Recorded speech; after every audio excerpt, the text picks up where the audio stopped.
Our fund is a Freshella fund. It's a gender-lens investment vehicle that is targeting early growth stage businesses in East and Southern Africa. So we saw a gap in terms of funding the early stage entrepreneur. We find most women businesses, which is our focus area, being mostly represented in the lower end, so early stage businesses, lower ticket sizes. And so we saw a gap there in terms of how many are playing, how many of the fund managers, how many of credit providers, how many of capital providers are playing at that stage. And so we saw a real gap there in terms of coming into the space and doing something differently. And so we are targeting earlier growth stage businesses with ticket sizes between $20,000 and $500,000. We target women-owned, women-led businesses, but because we're investing at the intersection of gender and climate, we are also targeting businesses that have a gender impact strategy around their value chains, around their workforce, but also are contributing to the adaptability and resilience of the communities they serve.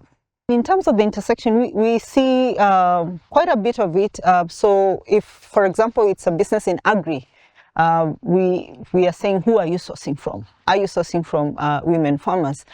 We see a lot of participation by women in the agri space. So that is a key element for us. So is there some training for smallholder farmers that are female, receiving, sustainable training around sustainable agri practices, around rotation, around irrigation, around storage and preservation or repurposing of waste. So that's just an example, but we see in manufacturing women in the factory doing the processing, doing the packaging. And so we see a lot of interaction across the sectors. One of our investee companies is a business that is doing seed potato in Kenya. And we see her, working with smallholder farmers. We see her providing that kind of training for their businesses. For their planting and harvesting and all that.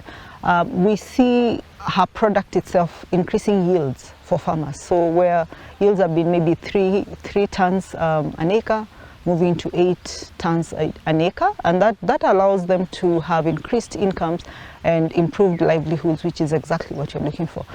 She's employing a lot of youth, so job creation is also there, and in her team she's also working with a lot of women. You'll find the challenges around collateral. I think that for the banking sector, maybe the rates are too high in terms of the cost of finance, and maybe her requests are smaller ticket sizes because she's still in the earlier growth stage. And so we are coming in to help bridge that gap with more responsive financing.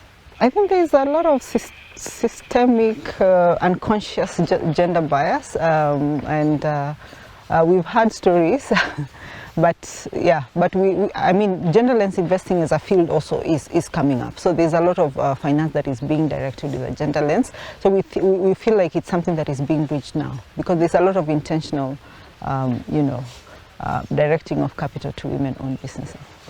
I simply love entrepreneurs. I want to see them grow, and especially women entrepreneurs that have been underserved for a long time, just because they are mostly represented in the early stage of the sector. We see them underserved. So my passion is to see businesses grow, make an impact. We find women entrepreneurs very passionate about what they do. They care about their beneficiaries, they care the impact of their work, they're very conscientious. And so funding them, having them scale, we see a widespread impact on the communities that they serve and work with.